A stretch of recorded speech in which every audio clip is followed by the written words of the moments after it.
Jelang bulan suci Ramadan, Wali Kota Banda Aceh, Iliza Sa'duddin Jamal, melakukan inspeksi mendadak ke Pasar Al-Mahirah Lam Dingin di Kota Banda Aceh. Sidak dilakukan untuk memastikan ketersediaan stabilitas harga bahan pokok serta komoditas pangan menjelang bulan Ramadan. Hasil sidak, Iliza menemukan sejumlah harga kebutuhan pokok seperti cabai, bawang, beras, minyak goreng, dan ayam. Harganya masih relatif stabil. Hanya ada beberapa komoditas yang harga mengalami sedikit kenaikan, seperti harga ayam mengalami kenaikan sekitar Rp5.000 dari harga jual biasanya Rp60.000 per kilogramnya, sedangkan cabai merah kini dijual Rp32.000 dari harga Rp60.000 per kilogram. Cabai hijau besar di angka Rp24.000 per kilogram, dan untuk bawang merah dijual dengan harga Rp40.000 per kilogramnya. Dari pantauan tersebut, Iliza berharap agar kebutuhan pokok tidak lagi mengalami lonjakan yang signifikan jelang Ramadan dan Idul Fitri nanti.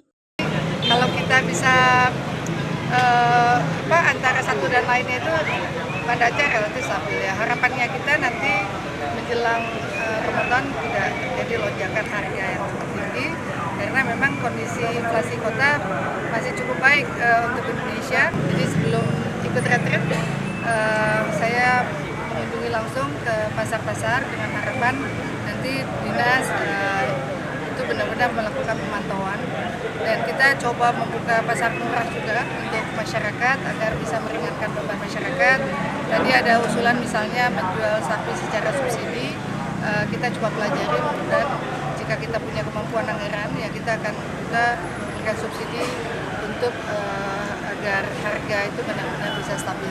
Kita sedang rapat Balai Kota, sedang rapat koordinasi menyiapkan program-program 100 hari dan juga apa yang memungkinkan untuk kita melakukan subsidi meringankan beban masyarakat menghadapi Ramadan dan Idul Fitri. Iliza juga menambahkan, pihaknya akan menggelar pasar murah di 3 titik lokasi di Banda Aceh. Hal ini dilakukan guna meringankan beban warga kota jelang Ramadan. 3 titik pasar murah di Banda Aceh akan dilakukan di Taman Sri Ratu Safiatuddin Lamprit tanggal 19 Februari 2025 yang bertempat di Masjid Raudatul Jannah, Ulekareng tanggal 20 Februari 2025 dan di kantor Dinas Koperasi UKM dan Perdagangan Banda Aceh tanggal 21 Februari 2025. Dari Kota Banda Aceh, Lala Nurmala melaporkan untuk Puja TV.